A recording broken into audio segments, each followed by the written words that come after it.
EO पात्र निर्माता आयातक एमई जन जागरूकता कार्यक्रम का भव्य एवं सफल समापन। Jawaharlal Nehru custom house JNCH, Mumbai customs zone 2 तथा all India importers and exporters association AIIEA द्वारा संयुक्त रूप से आयोजित।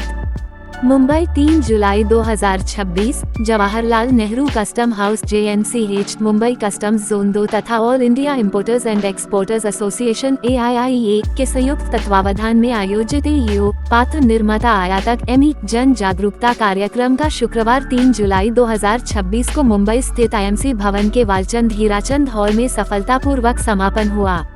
इस कार्यक्रम में आयात निर्यात क्षेत्र से जुड़े व्यापारियों एवं उद्योग प्रतिनिधियों की उत्साहपूर्ण भागीदारी रही।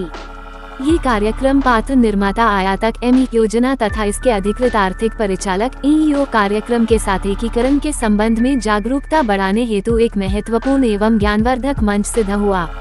प्रतिभागियों को यह समझने का अवसर मिला कि इन पहलों के माध्यम से सीमा शुल्क निकासी प्रक्रिया को अधिक तेज एवं सरल बनाया जा सकता है, आपूर्ति श्रृंखला सप्लाई चेन को सुगम बनाया जा सकता है तथा अंतर्राष्ट्रीय व्यापार से जुड़े व्यवसायों के कार्यशील पूंजी वर्किंग कैपिटल प्रबंधन को अधिक प्रभावी बनाया जा सकता है।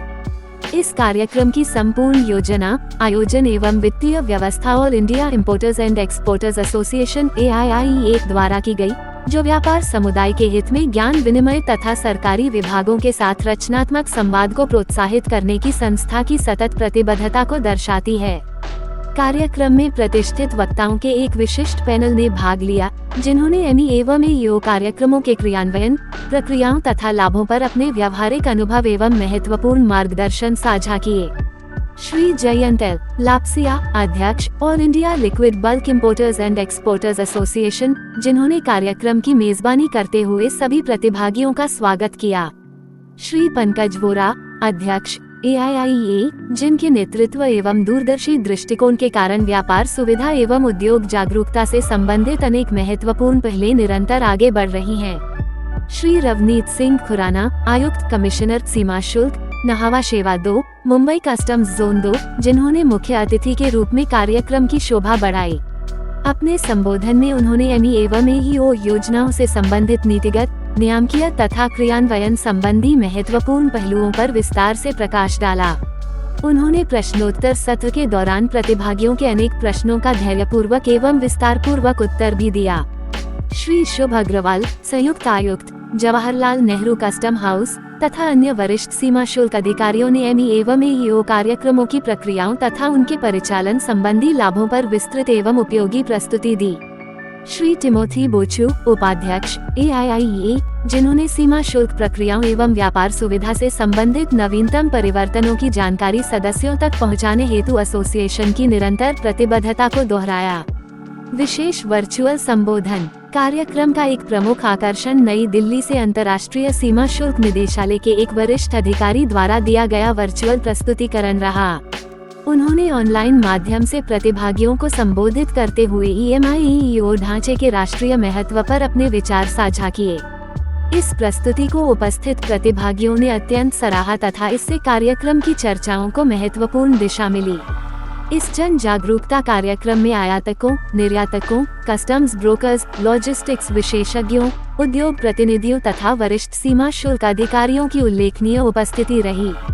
कार्यक्रम का प्रश्नोत्तर सत्र इसकी प्रमुख विशेषताओं में से एक रहा। प्रतिभागियों ने अनेक व्यवहारिक एवं नीतिगत प्रश्न उठाए, जिनका श्री रवनीत सिंह खुराना, आयुक्त, नहावा शेवा 2 तथा उपस्थित सीमा शुल्क अधिकारियों ने विस्तृत एवं संतोषजनक उत्तर प्रदान किया। अगर आप पढ़ेंगे तो उन्होंने लिखा था EMI एलिजिबल मैन्युफैक्चरर इम्पोर्टर, तो उससे एहसास ये लग रहा है कि खाली जो मैन्युफैक्चर करता है उसी को ये बेनिफिट दिया जाएगा, बट वो नहीं है। उन्होंने ये बात एक और कही थी कि अगर आप मैन्युफैक्चर खुद, क्योंकि हम समझते हैं कि हर चीज़ हम खुद मैन्युफैक्चर नहीं करते, we outsource, we do some job work, हमारे जो आसपास के लोग हैं उनसे हम काम करवाते हैं, फिर अल्टीमेटली हम उसको मैन्युफैक्चर या असेंबल करते हैं। तो व्हाट ही सेड वाज कि अगर आप मैन्युफैक्चर खुद करते हो या किसी और से करवाते हो, तब भी आप EMI स्कीम के अंदर आपको ये अप्लाई करना है। The person who is getting the thing manufactured, not the job worker, he has to apply, not the job worker. तो जो मैन्युफैक्चरिंग करवा रहा है, चाहे खुद मैन्युफैक्चर कर रहा है, चाहे किसी के थ्रू करवा रहा है, उसको EMI के अंदर बेनिफिट मिलेगा। The next question. about the national and the domestic trade and industry. It's about the international supply chain. If you look at the total number, out of the 189 countries, right now 168 countries are part of the AO program. मतलब क्या है कि अगर आपको यहाँ पे हम recognise करते हैं as a T3 trusted partner, तो आपके जो इम्पोर्ट और एक्सपोर्ट उस तरफ जा रहे हैं दूसरी कंट्री में, उनको सेम रिकॉग्निशन दिया जाए. इट बेसिकली मीन्स कि जितना ट्रस्ट हम यहाँ पे आपके ऊपर इंडियन कस्टम कर रही है, जैसे अगर आप एक्सपोर्ट करते हैं, जैसे you can say to America और मे बी टू यूरोप, तो यूरोप में हमारे जो कस्टम काउंटर पार्ट हैं, once they know that this person is a trusted T3 or I would say AEO program and part of that, you will get the same kind of facilitation there. The process has to be defined by the DSC. जैसे वो define हो जाएगा, you can be a part of it. Thank you. The person who is manufacturing, in whose name the goods are being manufactured, they are the person who have to apply under EMI, and their premises, their name will be coming at the forefront. In this concept, we are not looking at the premise verification. What we are looking at is you should have one active GST number registered. And thereafter, even if the job worker is an Asian Paints or otherwise, doesn't matter to us. What matters to us is the person जो apply कर रहा है, वो manufacturer होना चाहिए, उसके पास GST number होना चाहिए registered, he should be compliant, and he should fulfill the criteria of being a manufacturer importer, and obviously turnover and all those features. That can be done, therefore you will have to apply in that name only, even though that person is not an AEO certified. This is actually a process to go towards that. Thank you. Yeah, now we'll go. तो अगर आप ये circular जो आपको refer किया गया है, 33 number देखेंगे 2016 का, आप जब अप्लाई करते हैं उसके बाद हमें 60 डेज दिए जाते हैं उसको एग्जामिन करने के लिए, और उसको आपको हम बताएंगे कि हमें आपको भी AEO 2 में T2 में हमें आपकी फिजिकल वेरिफिकेशन का एस्पेक्ट आता है. ठीक है, तो with 60 days we will inform you कि आपके साथ कोऑर्डिनेट करके हम कब आएंगे, तो 40 डेज में हमें उसको कोऑर्डिनेट करना है. Thereafter we have got 45 days further to look into whatever you have reported, and 9 final we have to submit the report to 90 days to me as a programme manager. The team has to submit to me. So if you look at the overall process as per the circular, it's nearly 6 months which will take for that thing. Even though we and both me and Shubh are now looking at the process again and trying to define a much better and stricter timeline for the disposal of this application. Normally अगर आप देखेंगे 33 अगर circular देखेंगे उसमें बड़ा clear लिखा है, आपको 6 महीने लग जाते हैं T2 अचीव करने के लिए from T1. T1 is easy in fact. T1 तो 15 दिन में हो जाएगा अगर आप MSME है, और अगर MSME नहीं भी हैं तब भी 30 डेज में हो जाना चाहिए. T2 will take time for us. I would just highlight that in fact the Mumbai Customs has been really prompt. We got our inspection done. In fact, my consultant is also here. I think it was much faster than even the. अगर MSME है तो 2 साल के लिए run करेंगे. दूसरा, आपके पास import export के जो भी आपने डॉक्यूमेंट सबमिट किए हैं लास्ट 1 ईयर में, अगर आप MSME नहीं है तो 25 होने चाहिए, वो तैयार रखिए. तीसरा, आपके पास अपनी फाइनेंशियल सॉल्वेंसी के लिए अपना सर्टिफिकेट होना चाहिए कि मैं फाइनेंशियल सॉल्वेंट हूँ या लास्ट ईयर की बैलेंस शीट हो. चौथा, आपके पास आपका GST रजिस्ट्रेशन होना चाहिए जिसपे आप बता सकें कि मैं क्यों GST रजिस्ट्रेशन हूँ. पर उसमें प्लीज़ ध्यान रखिएगा, GST रजिस्ट्रेशन वो बताइएगा जहाँ पे आपके GST रजिस्ट्रेशन में आपको मैन्युफैक्चरर डिक्लेयर किया गया है. पाँचवा, आपकी लास्ट जो कॉम्प्लायंस है GST रिटर्न्स और आपके कस्टम्स की, that should be there. Sir एक और क्वेश्चन है, ऑनलाइन तो एप्लीकेशन हम कर देंगे, बट अगर फिजिकल डॉक्यूमेंट सबमिट करना है तो can be approve JNCH directly, because India cement registered office in Chennai, UltraTech is a subsidiary of that company, so can as a importer we can submit this document to JNCH. देखिए, ऐसा है कि ना मैं आपका चेहरा ना आप मेरा चेहरा देखना चाहते हैं, क्योंकि हम देखते दोनों चाहते हैं कि एक दूसरे का चेहरा ना देखे. That's the whole purpose of electronic process. अब आप कहते हैं कि फिजिकल करना चाहते हैं, फिजिकल करेंगे तो कल को फिर आप कहेंगे सर ये बंदा हमें हरास करता है, तो that is the basic promises which we are avoiding. इसलिए अभी जो प्रोसेस है वो कम्प्लीटली इलेक्ट्रॉनिक है. We don't want any physical interface between the client and the customer. So my submission is कि आप प्लीज उसको इलेक्ट्रॉनिकली सबमिट करिए. Thank you, thank you. Screenshot है कि आपका टेक्निकल इशू की वजह से आपने पेमेंट नहीं कर पाए हैं, तब तो आपको हमें डेफिनेटली वो रिकॉर्ड पे लेके आना चाहिए और हमें बताना चाहिए. Then we will not disallow such kind of revoking of the facility. Otherwise this is a policy issue to be taken by the government, what kind of time period they want to envisage for that thing. आपका जो suggestion है हम बिल्कुल note कर सकते हैं, और otherwise अगर टेक्निकल इशू की वजह से नहीं हुआ है then you should bring it on record and please keep the screenshot of the concern. That will help you in facilitating the entire transaction. Thank you, sir. ये जो हमारे सबकी हो गई है कि जब एक सिंगल विंडो क्लियरेंस का मतलब ये होना चाहिए कि इंपोर्टर को at one point of time immediately clearance मिलना चाहिए सारी authorities. That's why the whole programme of Swift has been developed. Swift हमने एनपीएसआर यही किया था कि पीजीए जो हमारे हैं पार्टिसिपेटिंग गवर्नमेंट एजेंसी जो हैं वो हमारे साथ आएँ, कस्टम के साथ ही हम क्लियरेंस दें ताकि आपको जल्दी क्लियरेंस मिल सके।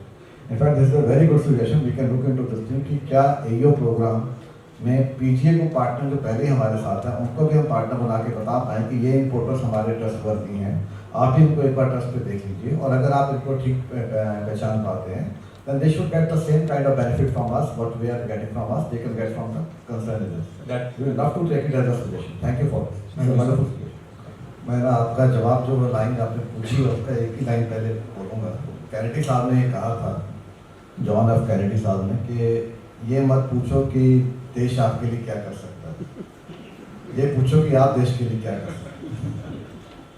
तो मेरा पहला जवाब तो आपके लिए ये है कि आपने ये जो कहा बिल्कुल सही कहा कि अगर हम किसी को रिकॉग्नाइज कर रहे हैं ट्रस्टेड पार्टनर तो उसको उतना ही फैसिलिटी देना चाहिए जो हम अपने ट्रस्टेड पार्टनर को देना चाहते हैं। बट द सेम टाइम मैं ये कहूँगा कि मुझे ये नहीं लगता कि मुझे खाली एईओ प्रोग्राम मैनेजर के लिए या एईओ प्रोग्राम जो सर्टिफाइड है उनके लिए, मुझे लगता है कि जो हर इंपोर्टर एक्सपोर्टर वहाँ पे कस्टम हाउस में हमारे साथ काम करता है उसको लॉन्च फैसिलिटी मिलनी चाहिए, नॉट जस्ट एईओ। पहली बात तो ये, तो मेरा ये पक्का कोशिश रहेगी कि जब तक हम कस्टम हाउस में हैं, इस मेरा जब तक कार्यकाल है, I will try my best to provide such kind of facility and we will try to envisage such kind of building. Unfortunately अभी जो है हमारी साथ वाली बिल्डिंग तैयार हो रही है, जैसे ही वो तैयार हो जाती है आपको मैं पक्का आश्वासन देता हूँ कि हर इंपोर्टर एक्सपोर्टर के लिए, not only for the AEO, हम एक सेपरेट लॉन्च क्रिएट करेंगे जहाँ पे आप इंतज़ार कर सकते हैं जब तक आपके डॉक्यूमेंट्स क्लियर नहीं होते।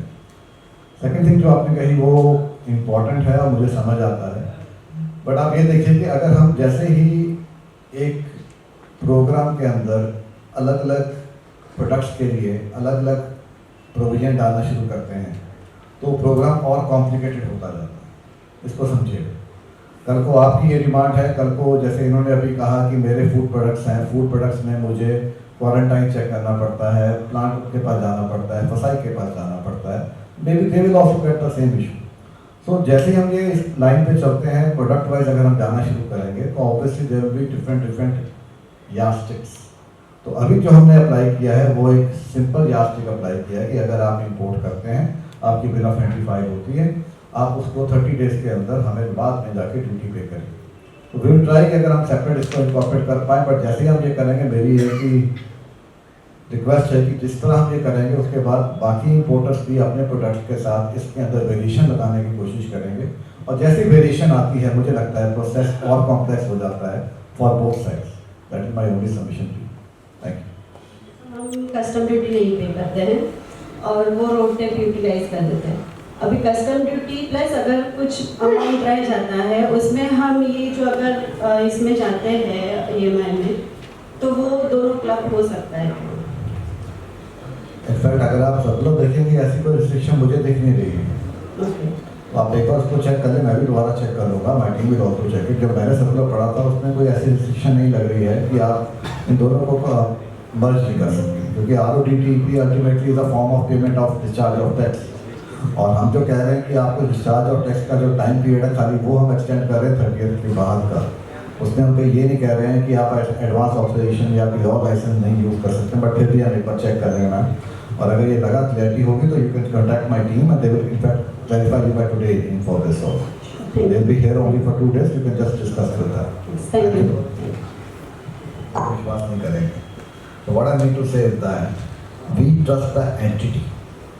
When I say entity, it means all the registration which you have, even for separate places at separate point of time with separate different GST registration. For example, in GST, let's say I'm State Bank of India.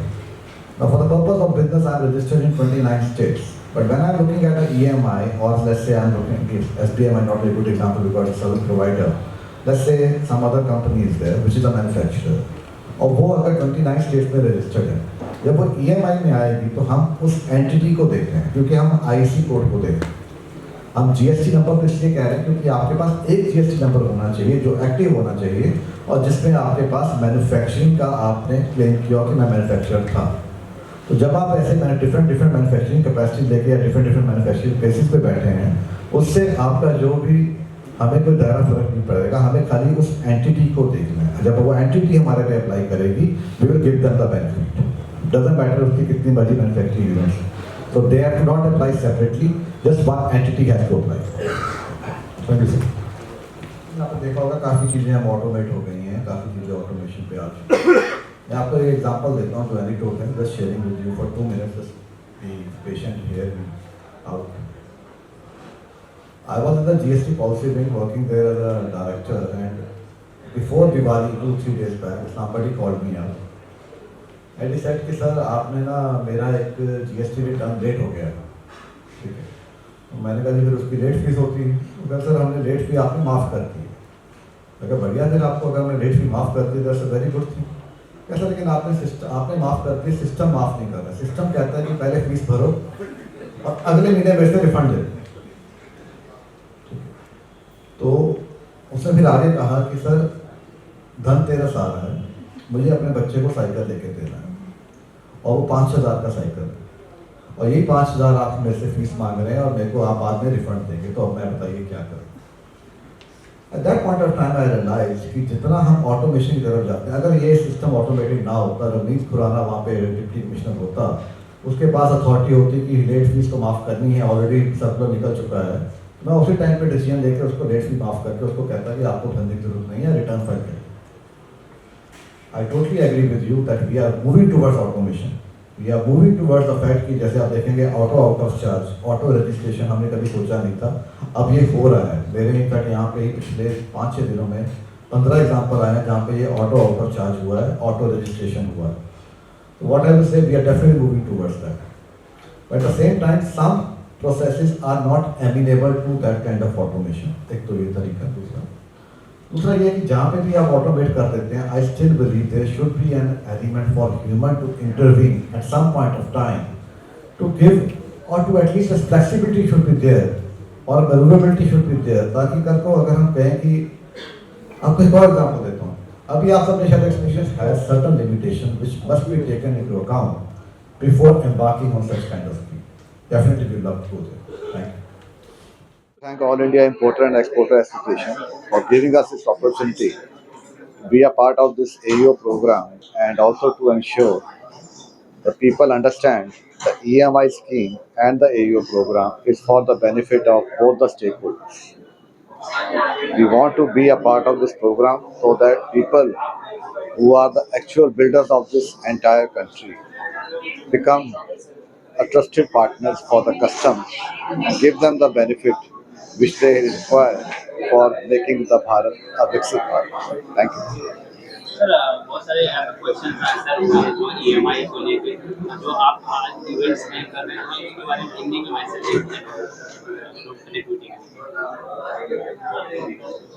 आज लोगों ने हमारे साथ वार्तालाप किया और कुछ बातें डिस्कस की हैं जो कि EMI स्कीम और AEO स्कीम के बारे में है।